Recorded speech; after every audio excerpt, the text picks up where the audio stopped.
মৃত্যু তোমারে একদিন একদম নিস্তব্ধ করে দিবে। সেদিন দেখবে সবাই ব্যস্ত, তুমি কেবল শান্ত।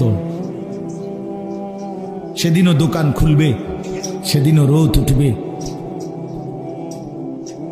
সেদিনও বৃষ্টি ঝরবে, সেদিনও হাজারো মানুষের ব্যস্ততা থাকবে, শুধু তুমি বন্ধু থাকবা না, তুমি বন্ধু থাকবা না। হ্যাঁ প্রিয় ভাই আমার, এটা জরুরি বিষয়, বুঝতে শিখো।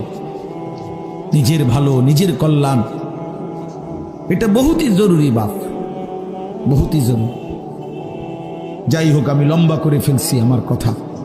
তৃতীয় কথা হলো দলালাত, কোন ব্যক্তি হকের রাস্তা, জান্নাতের রাস্তা, সঠিক রাস্তা থেকে পথ হারিয়ে ফেলা, কুফরির মধ্যে লিপ্ত হলো, শিরিকের মধ্যে লিপ্ত হলো,